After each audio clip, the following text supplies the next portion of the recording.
कहानी की शुरुआत होती है एक ग्रुप एक्सप्लोरर्स से, जिनकी लीडर है सोफिया, और वो सब पैसिफिक ओशन में मौजूद है। सोफिया एक बहुत ही बड़ी फीमेल शार्क लिलीज को तलाश कर रही है। अचानक उनके सिस्टम पर एक अलर्ट आता है कि वो शार्क उनके बहुत करीब आ चुकी है। सोफिया तुरंत सभी डाइवर्स को ऑर्डर देती है, नीचे उतरो और शार्क को पीछे से कवर करो। जिसके बाद कुछ डाइवर्स समुंदर में छलांग लगा देते हैं, जिनमें सोफिया का हस्बैंड क्रिस भी शामिल होता है। थोड़ी देर की तलाश के बाद वो एक छोटे मरे हुए व्हेल मछली को देखते हैं, लेकिन किसी को समझ नहीं आ रहा कि वो मरी कैसे। क्रिस उसके करीब जाता है और देखता है कि उसके जिस्म पर शार्क के काटने के निशान हैं। तभी अचानक बहुत सारी फीमेल शार्क्स निकल आती हैं और पता चलता है कि वो सब लिलिस की बेटियां हैं। तभी लिलिस खुद सामने आ जाती है और सब उसे देखकर हैरान रह जाते हैं, क्योंकि उसका साइज पिछली बार के मुकाबले में डबल हो चुका होता है। 2 महीने पहले जब वो सब लिलिस को देखने आए थे, तब उसका साइज 3 मीटर था। अब लिलिस सिर्फ 2 महीने में 7 मीटर लंबी हो चुकी है। सोफिया क्रिस से कहती है कि जल्दी से उसका सैंपल लो, ताकि हम उसके तेजी से बढ़ने का राज जान सकें। क्रिस हिम्मत करके उसके करीब जाता है सैंपल लेने,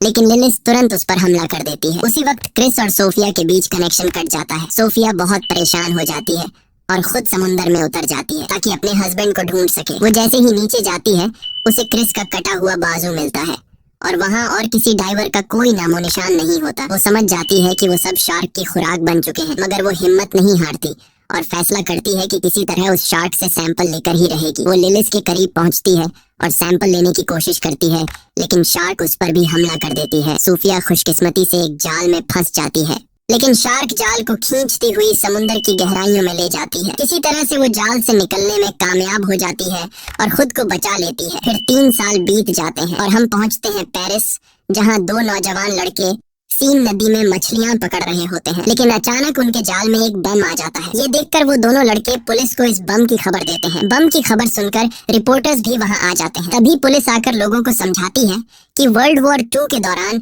यहाँ शेल्स और मिसाइल्स रखी गई थी, इसलिए डरने की कोई जरूरत नहीं है। यहाँ अक्सर बम मिलते रहते हैं और जब तक हम यहाँ हैं कुछ नहीं होगा। लोगों को यकीन दिलाया जाता है कि नदी सुरक्षित है। फिर हम पहुँचते हैं व्हेल कंजर्वेशन सेंटर, जहाँ हमें सोफिया दिखाई देती है। अब सोफिया ने शार्क पर रिसर्च करना बंद कर दिया है और अब वो बच्चों को मछलियों के बारे में जानकारी देती है। लेक्चर के दौरान उसे महसूस होता है कि कुछ लड़के उसका मजाक उड़ा रहे हैं। वो कह रहे होते हैं, कहाँ है वो सैंपल जो तुम्हारे हस्बैंड ने लाया था? क्या वो शार्क उसे मारकर सिर्फ सैंपल ही छोड़ गई? सोफिया बहुत दुखी हो जाती है और लेक्चर छोड़कर बाहर निकल जाती है। तभी एक लड़की नोरा उसे रोकती है और कहती है, मैं तुम्हारी सबसे बड़ी फैन हूँ, मैं तुम्हारे सारे रिसर्चेस को फॉलो करती हूँ, खासकर शार्क वाले। सोफिया कहती है, मैंने वो सब रिसर्च उसी दिन छोड़ दिए थे जब मेरे हस्बैंड की मौत हुई।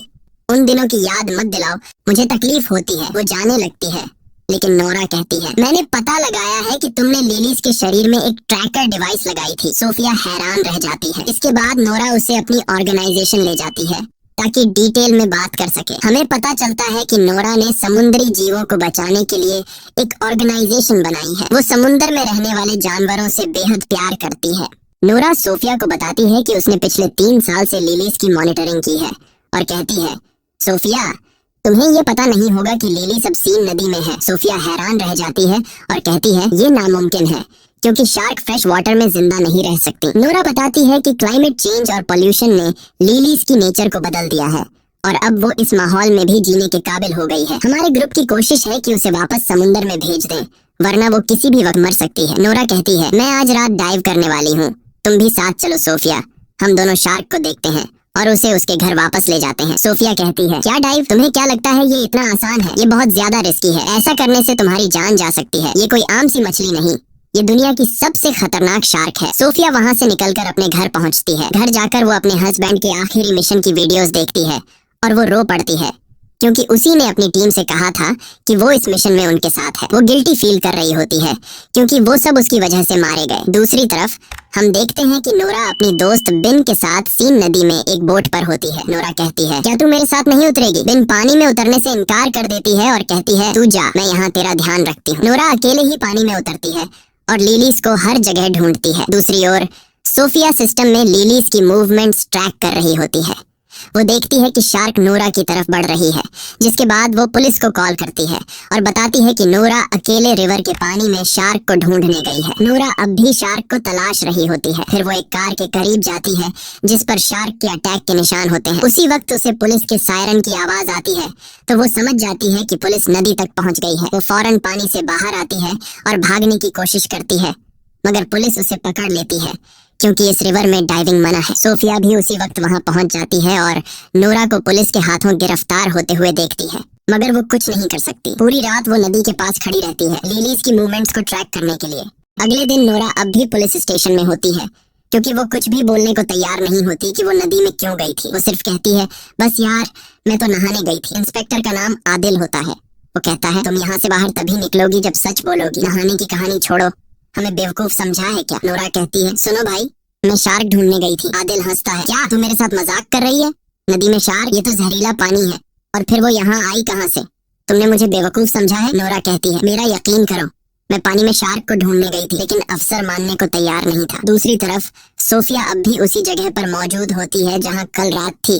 शार्क की मूवमेंट्स को देख रही होती है और वो काफी नर्वस और डरी हुई होती है क्योंकि शार्क उसके बहुत करीब होती है। तभी उसे पुलिस स्टेशन से कॉल आती है और उसे अपने ऑफिस बुलाया जाता है। वहां जाकर उसे पता चलता है कि ये कॉल नोरा की रिक्वेस्ट पर की गई थी ताकि वो ये प्रूव कर सके कि शार्क वाकई नदी में है। तभी पुलिस को एक लाश मिलती है नदी के किनारे से। सोफिया लाश की हालत देखकर डर जाती है क्योंकि लाश का आधा हिस्सा गायब था, जैसे उसे किसी बड़े जानवर ने काटा हो। सोफिया कहती है, ये काम तो शार्क का ही लगता है। फिर वो पुलिस स्टेशन जाती है और एक लेडी इन्वेस्टिगेटर को सारी जानकारी देती है जो वो लिलीज के बारे में जानती थी। वो ये भी बताती है कि ये शार्क बहुत खतरनाक है, जैसा कि तुम लोग समझ रहे हो वैसी नहीं। इसका साइज बहुत तेजी से बढ़ रहा है और हमें एक एक्सपर्ट टीम चाहिए ताकि हम शार्क को उसके असली समुंदर में वापस ले जा सकें, वरना अगर ये नदी में रही तो किसी भी वक्त मर सकती है। लेकिन वहीं नोरा को लगता है कि सोफिया और ऑफिसर शार्क को मारने वाले हैं, इसलिए अब नोरा शार्क को बचाने के काम पर लग जाती है और ऑफिसर सोफिया और अदिल को ऑर्डर देती है कि शार्क को सेफ तरीके से समुद्र में पहुंचाया जाए। फिर सोफिया डाइवर्स की टीम के साथ सीन नदी पहुंचती है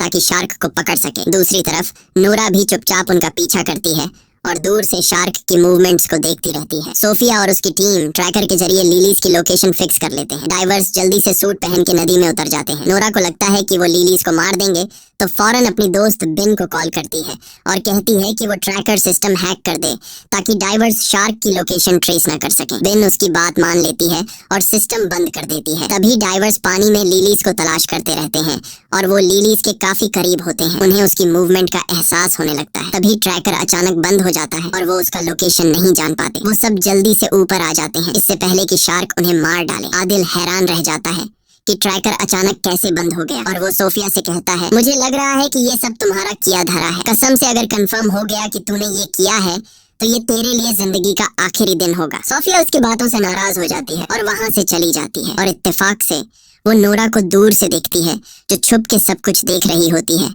तो वो फौरन समझ जाती है कि उसी ने ट्रैकर का सिस्टम खराब किया है। रात को आदिल अपनी अफसर से बात कर रहा होता है और कहता है कि हमें दरिया के आसपास सब रुकावटें लगा देनी चाहिए जब तक हम उस शार्क तक नहीं पहुंचते। तो वो कहती है कि हम नदी का किनारा बंद नहीं कर सकते क्योंकि कुछ दिनों बाद यहाँ एक बहुत बड़ा रेस फेस्टिवल शुरू होने वाला है जिसे हम किसी भी हालत में रद्द नहीं कर सकते। पता चलता है कि ये फेस्टिवल एक बड़ी स्विमिंग रेस है जो सीन नदी में होने वाली है और इसमें देश के सबसे प्रोफेशनल स्विमर हिस्सा लेने वाले हैं। जाहिर है कि सिटी मेयर इस फेस्टिवल को कैंसिल नहीं करेगी क्योंकि इस पर 1 अरब से ज्यादा डॉलर खर्च हो चुके हैं। आदिल बहुत मायूस हो जाता है और सोफिया के बारे में सर्च करता है और उसे सब कुछ पता चल जाता है कि उसके आखिरी मिशन के बाद क्या हुआ था। उसका हस्बैंड और पूरी टीम मर गई और वो अब भी खुद को कसूरवार मानती है। आदिल बहुत दुखी होता है कि उसने उसके साथ सख्त बात की और उसे नाराज करके भेज दिया। अगले दिन नूरा एक वीडियो बनाती है जिसमें वो शार्क के साथ हो रहे जुल्म पर बात करती है। वो कहती है कि हर साल लाखों शार्क मार दी जाती हैं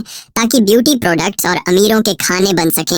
ये क्रिएचर भी इंसानों की तरह जीने का हक रखती है। वो अपने जैसे नौजवानों से कहती है कि वो उसकी ऑर्गेनाइजेशन में शामिल हों और लेलिस शार्क को समंदर वापस पहुंचाने में मदद करें। सरप्राइज ये होता है कि वीडियो को लाखों व्यूज मिलते हैं और उसकी टीम में सैकड़ों नौजवान शामिल हो जाते हैं। सबका एक ही मकसद होता है, लेलिस को सलामती से समंदर तक वापस ले जाना। फिर आदिल सोफिया से मिलता है और कहता है, मैं माफी चाहता हूँ अपनी बदतमीजी के लिए और वादा करता हूँ कि मैं तुम्हें सिटी मेयर से मिलवाऊंगा। तुम उसे सब कुछ समझाओ। जिसके बाद आदिल सोफिया को मेयर से मिलवाने ले जाता है। सोफिया मेयर को सारा किस्सा सुनाती है और स्विमिंग रेस बंद करवाने की रिक्वेस्ट करती है, मगर मेयर कहती है कि हजारों फौजी वहाँ पर मौजूद होंगे और फेस्टिवल अपने टाइम पर ही स्टार्ट होगा, कोई शोर शराबा नहीं चाहिए। सोफिया गुस्से में आकर कहती है, ये फेस्टिवल कैंसिल होना चाहिए, वरना तुम सैकड़ों लोगों को मौत के मुंह में भेज दोगी। अगर वो लोग नदी में उतरे तो लेलिस एक एक करके सबको खा जाएगी, और तुम्हें अंदाजा भी नहीं है कि लेलिस दुनिया की सबसे खतरनाक शार्क है जिसे कोई भी काबू नहीं कर सकता। मेयर कहती है, देखो बहन, साफ साफ बात सुन लो, फेस्टिवल कैंसिल नहीं होगा, सरकार ने $1 मिलियन खर्च किए हैं इस पर। फिर मेयर पुलिस को ऑर्डर देती है कि किसी भी कीमत पर उस शार्क को मार दिया जाए। पुलिस सोफिया से मदद मांगती है तो सोफिया कहती है, मैं एक प्लान बनाऊंगी कि हम उसे नदी से निकालकर समंदर ले जाएं, मगर उसे मारा नहीं जाएगा। वो एक प्लान बनाती है जिसमें खास फ्रीक्वेंसीज के जरिए शार्क को ट्रैप किया जाएगा और थोड़ी देर के लिए बेहोश करके उसे समंदर में शिफ्ट कर दिया जाएगा। मगर प्लान शुरू होने से पहले बेन आ जाती है और वो मान जाती है कि उसने ही ट्रैकर सिस्टम खराब किया था और अब उसे पछतावा हो रहा है। लेकिन मसला सिर्फ ये नहीं, नूरा ने लेलिस का लोकेशन ट्रेस कर लिया है और वो आज ही उसे समंदर की तरफ ले जाने का प्लान बना रही है। वो बताती है कि शार्क इस वक्त सीवरेज के टैंक के पास है। वो सोफिया और पुलिस से कहती है कि वो नूरा को रोके, क्योंकि वहाँ कुछ नौजवान भी मौजूद होंगे जो नूरा को सपोर्ट करने आए हैं और वो जगह बहुत खतरनाक है क्योंकि वो सीवरेज एरिया बहुत तंग है। सोफिया कहती है, अच्छा हुआ तुमने हमें ये बताया, और वो यकीन दिलाती है कि वो अपनी दोस्त को बचाएंगी। रात को हम देखते हैं कि नूरा, बेन और ऑर्गेनाइजेशन के बाकी लोग सीवरेज एरिया में पहुंच चुके हैं और मिशन के लिए तैयार हो रहे हैं। बेन थोड़ी नर्वस लग रही होती है, जैसे कुछ छुपा रही हो, मगर वो कहती है, मैं बस तुम्हारे लिए परेशान हूँ। फिर नूरा पानी में उतरती है ये साबित करने के लिए कि शार्क इंसानों के लिए खतरनाक नहीं होती। अब वो लेलिस का इंतजार करने लगती है। उसी वक्त सोफिया, आदिल और पुलिस वहाँ पहुँच जाते हैं और उससे कहते हैं, फौरन पानी से बाहर आओ, मगर वो लड़की जिद करती है कि वो मिशन पूरा करेगी। सोफिया उस पर चिल्लाती है, जो तुम कर रही हो वो गलत है, ये शार्क तुम्हारी सोच से भी बड़ी है, वो तुम्हारा सोनार डिवाइस और तुम्हें जिंदा खा जाएगी। इसी वक्त नूरा के पास एक शार्क नजर आती है। सोफिया फौरन समझ जाती है कि ये छोटी शार्क लेलिस की बेटी है, लेकिन नूरा बहुत एक्साइटेड होती है और शार्क के करीब जाती है और उसे छूने लगती है ताकि सोनार डिवाइस से उसका पता लगा सके। तभी अचानक आदिल पानी में छलांग लगा देता है ताकि नूरा को बचा सके, लेकिन अचानक शार्क गुस्से में आ जाती है और नूरा पर हमला कर देती है और उसे निगल जाती है। उसी समय पूरे इलाके में हलचल मच जाती है और सभी नौजवान डर के मारे वहाँ से भागते हैं और उनका जो फालतू सा प्लान था शार्क्स को बचाने का, वो इन्हें ले डूबता है। अब हर एक बंदा खुद को बचाने की कोशिश में लगा हुआ था, लेकिन बदकिस्मती से जगह तंग होती है और काफी लोग पानी में गिर जाते हैं और लेलिस और उसकी बेटी उन्हें मार देती है। हर तरफ पानी में इंसानों के टुकड़े नजर आ रहे थे। सारा पानी खून से लाल हो गया था। जैसे तैसे करके स्विमर थोड़े बहुत लोगों को बचा लेते हैं, लेकिन ज्यादातर लोग वो होते हैं जिनके हाथ या टांगें कट चुकी होती हैं, यानी वो सिर्फ बचा हुआ शरीर वापस ले आते हैं। फिर सब जख्मियों को पेरिस के हॉस्पिटल ले जाया जाता है, जहां सोफिया शॉक में खड़ी होती है और यकीन नहीं कर पा रही होती कि क्या हुआ। वो रोने लगती है, अपने शौहर और पुरानी टीम को याद करती है। तभी आदिल उसके पास बैठता है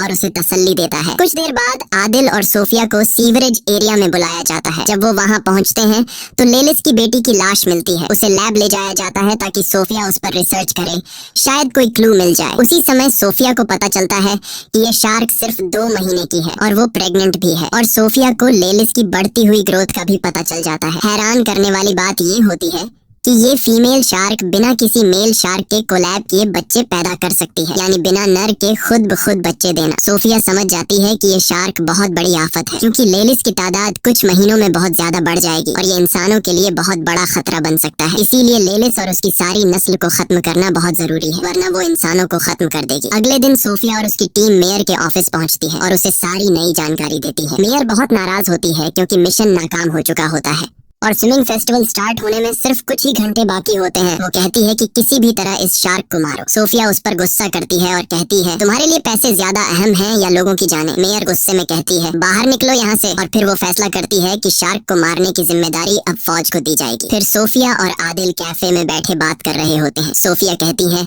अगर फेस्टिवल को ना कैंसिल किया गया तो बहुत बड़ी तबाही हो जाएगी, क्योंकि मेयर पैसों की भूखी है और मुकाबला हर हाल में कराएगी। आदिल कहता है, चलो मिल के दुनिया बचाते हैं। वो दोनों प्लान बनाते हैं कि वो मेयर के बिना शार्क्स को मारेंगे। फिर आदिल अपने दोस्तों से बात करता है और उनसे मदद मांगता है। सब दोस्त राजी हो जाते हैं और एक टीम बनाते हैं। पहला काम ये होता है कि 2 बम एक्सपर्ट्स को बुलाया जाए ताकि वो पानी में डायनामाइट लगाए और उसी से लेलिस को मारा जाए। फेस्टिवल के दिन सोफिया, आदिल और पूरी टीम नदी में गोता लगाती है और शार्क्स की तरफ बढ़ते हैं ताकि बम खास उनके घर में लगा दें। उधर मेयर मेला ओपन कर रही होती है।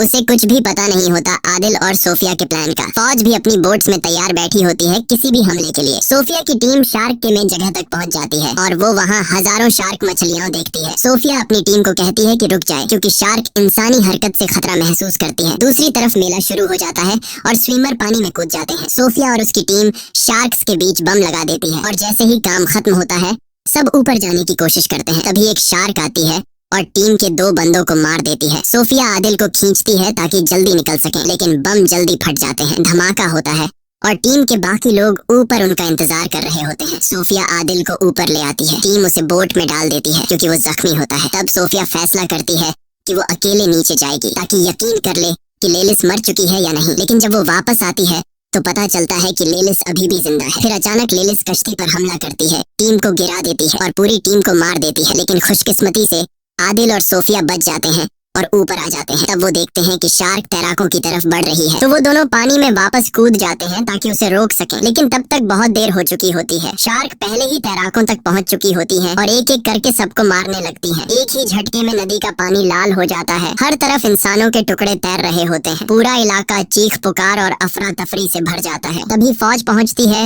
और लेलिस पर गोलियां चलाती है, लेकिन उन गोलियों का उस पर कोई असर नहीं होता। सबसे बड़ा खतरा ये होता है कि नदी के नीचे कई बम पहले से लगे होते हैं। अगर कोई गोली उन पर लग गई तो पूरा शहर उड़ जाएगा। और फिर वही होता है, एक गोली बम से टकरा जाती है और जोरदार धमाका होता है। पूरा शहर तबाह हो जाता है। धमाके की वजह से एक भयानक सुनामी आती है जो पूरे शहर को बहा ले जाती है। कई लोग डूबकर मर जाते हैं, जिनमें सोफिया और आदिल भी होते हैं। सोफिया पानी की सतह पर आती है और बेहोश आदिल को देखकर किसी सुरक्षित जगह ले जाती है। दोनों एक लोहे के बड़े टुकड़े पर चढ़ जाते हैं। कुछ देर बाद आदिल को होश आता है और वो पूछता है, हम कामयाब हो गए, शार्क मर गई ना? सोफिया उसकी तरफ देखती है, उसकी आंखों में आंसू होते हैं, लेकिन वो कुछ नहीं बोलती। आदिल चारों तरफ देखता है और सदमे में चला जाता है। पूरा पेरिस शहर डूब चुका होता है और हर तरफ शार्क मछलियां तैर रही होती हैं।